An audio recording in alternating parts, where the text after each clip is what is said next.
Olá! Pessoal, vamos falar aqui do início, na verdade, o início, né, seria a primeira aula em sala de aula sobre demografia, seria essa aula sobre teorias demográficas. Tá? É uma aula inicial porque traz as primeiras ideias sobre estudos de população. Tudo bem? Vamos lá então. É uma aula rápida, vai falar sobre as três principais teorias demográficas, as que mais aparecem, tá bom? Primeira coisa, por que isso da população? Por que isso é importante? Né?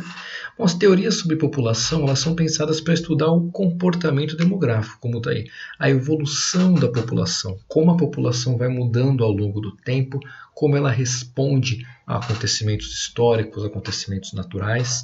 Então, tudo isso é estudado pelas teorias demográficas. Tá bom? Por que elas são importantes? Porque você tem que conhecer a sua população para planejar as coisas para ela. Então você vai planejar uma área urbana, você vai planejar, sei lá, a expansão de um bairro. Você precisa saber como aquela população é. Qual a idade daquela população? Tem mais criança, tem mais idoso? Quais serviços faltam naquela população? Então você precisa conhecer a dinâmica populacional para conseguir planejar o futuro dela. Tudo bem? Inclusive, para você explorar recursos naturais, ver matéria-prima, questões de trabalho, então muita coisa aí, depende de como a sua população vai, tá bom? Essas ideias surgiram, começou, na verdade, a primeira grande teoria aí, que a gente vai ver, ela começou a ser desenvolvida lá na época da primeira Revolução Industrial, tá? Então isso aí foi uma preocupação, porque a partir da primeira Revolução Industrial teve um salto populacional muito rápido. Esse salto populacional pegou, claro, todos os locais de surpresa, afinal não existia uma preparação de infraestrutura suficiente para abarcar essas pessoas novas que estavam aí. Tá bom? Então, para vocês terem uma ideia, eu botei aqui, ó, a população deu um salto de aproximadamente 9 milhões para 40 milhões em apenas um século. Em 100 anos esse salto aconteceu. Então pensa, na história da humanidade inteira, a população foi de 0, ou se você quiser, de 2, até 9 milhões. Na história inteira, até chegar ao século XIX. E de repente, em um século só, vai de 9 para 40. Então olha o salto. Né? É claro que isso daí então trouxe várias preocupações para a sociedade na época. Né? E a partir daí então começaram a dar várias e várias importâncias a mais ao estudo da população, ou seja, a demografia. Tá bom? Vamos lá. Principalmente na Inglaterra, no Reino Unido, onde a Revolução Industrial começou. Então vejam aqui ó, esse primeiro gráfico. Ó. População na Inglaterra, né? Reino Unido, Inglaterra e País de Gales. Repara esse salto aqui. Ó. Ela vinha crescendo num ritmo mais ou menos constante até 1711, 1790. A partir do final do século XVIII, entrada no século XIX, a população dá um salto muito grande. Só vai se estabilizar de novo no crescimento no final do século XX. Esse salto aqui, ó, que foi onde a demografia se tornou muito mais importante.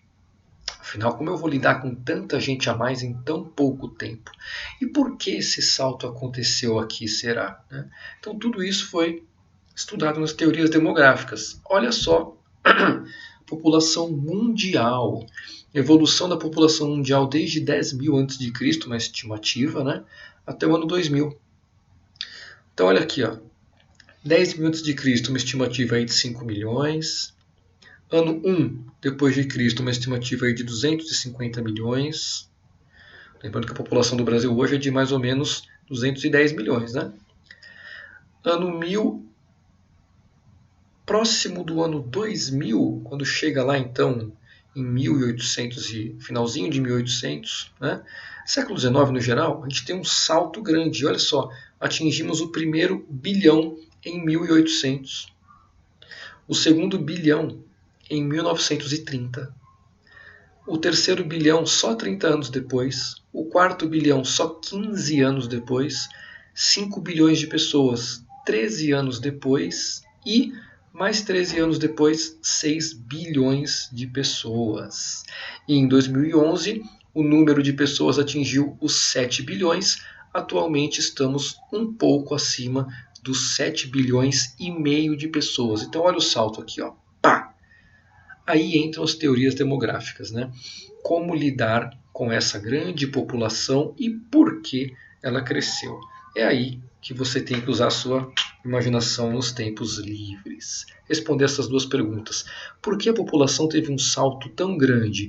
Em especial aqui na Inglaterra e Reino Unido. O que acontecia na Inglaterra e Reino Unido antes do século XIX? Aqui, ó, final do século XVIII. Antes, ó, no decorrer do século XVIII. O que veio acontecendo no Reino Unido para quando acabasse o século XVIII tivesse um pico de crescimento de população? Então respondam isso. O que fez a população ter um pico de crescimento na Europa e no mundo? E como lidar com essa grande população nova em tão pouco tempo? Pronto, respondeu essas duas coisas, nem precisa ver mais a aula, né? Mas vamos embora. Das principais teorias demográficas, a primeira é a teoria malthusiana do nosso tio Malthus, né? Acaba sendo uma grande teoria, porque afinal foi a primeira, né? Então ele escreveu um livro lá no final do século XVIII, tá? E esse livro tratava justamente da grande população nova na Inglaterra, no Reino Unido. Tudo bem? O que ele dizia, resumidamente, né? Quais eram as características da teoria que são mais tratadas? Bom, vamos começar aqui por baixo. Malthus tinha um exemplo, é que a população crescia num ritmo mais acelerado do que a produção de alimentos. Então é como se a população crescesse numa PG, lembrando lá da matemática, e a produção de alimentos crescesse numa progressão aritmética, numa PA. É claro que 2, 2, 4, 4, 8 população, 6 alimento, já está ruim. 16 população, 8 alimento, 36 população, 10 alimento. Então qual que era a ideia do Malthus? Se a população continuasse crescendo naquele ritmo muito, muito, muito acelerado, com certeza as pessoas enfrentariam uma falta de abastecimento, tá? Das coisas mais básicas, por exemplo, a alimentação. Tudo bem? O que o Malthus dizia então? Aqui, ó, olha aqui. A ideia do Malthus era que a produção de alimentos não iria ser suficiente para a população caso ela continuasse a crescer daquela maneira. Então, o que Malthus previa para frear isso daí? Que as pessoas tivessem menos filhos. Deveria ter algum jeito das pessoas terem menos filhos. Tá? Previa, por exemplo, que a redução de filhos poderia ser feita de várias maneiras diferentes. Então, por exemplo, grandes guerras diminuíam o número de população, né? Grandes pandemias diminuíam o número de população e as pessoas mesmo deveriam se conscientizar e ter menos filhos. Então, qualquer ideia que leve a diminuir população para você conseguir suprir com a alimentação são ideias malthusianas, tá bom? Ideias que o crescimento populacional vai levar a uma falta de alimentos, uma falta de abastecimento, certo? O que iria acontecer então se a população continuasse crescendo daquele jeito? Vou pular a questão. Qual seria o resultado? Seria fire e fim da humanidade. Tá? Então, se não tivesse uma diminuição no crescimento, não iria dar certo. Bem? Então, a gente tinha que frear esse crescimento.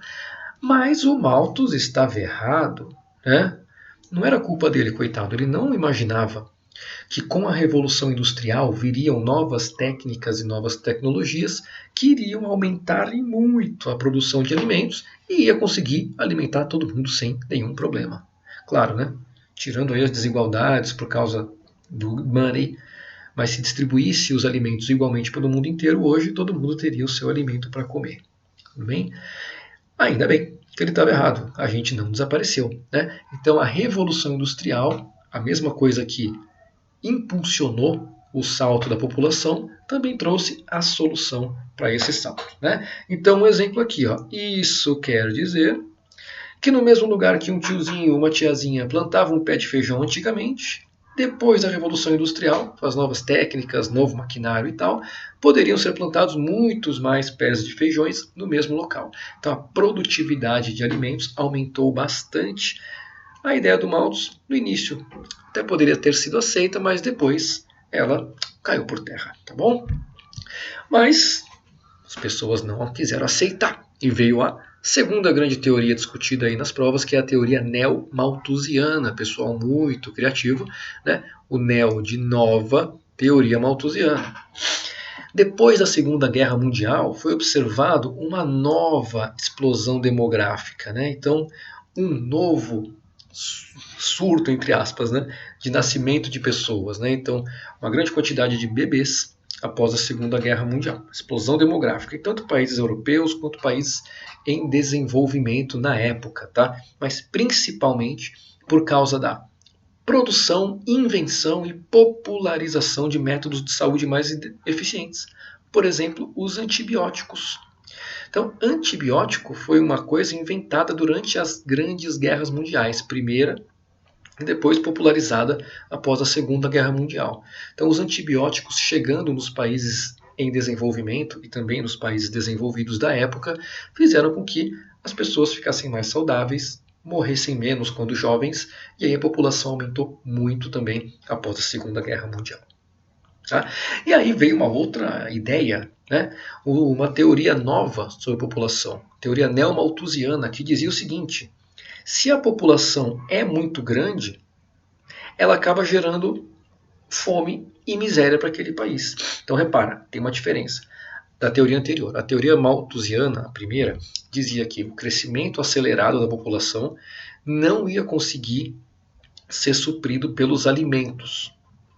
Então não existiria alimento suficiente para abastecer a população. Essa é a primeira teoria. Na segunda teoria, a gente já sabe que existe alimento.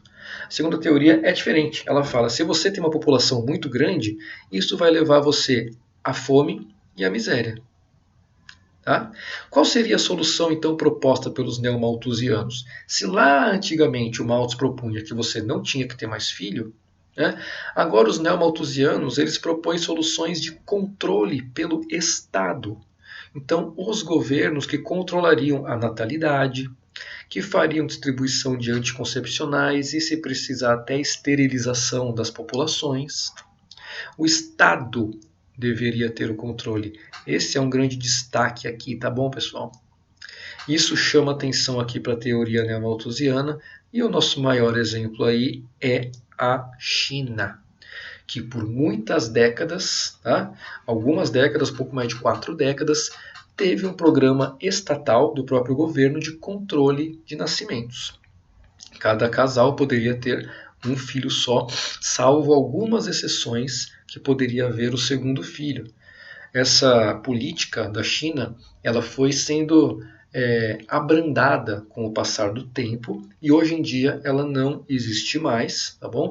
A China acabou com essa política porque percebeu que a sua população estava se tornando envelhecida, que a taxa de natalidade estava muito baixa.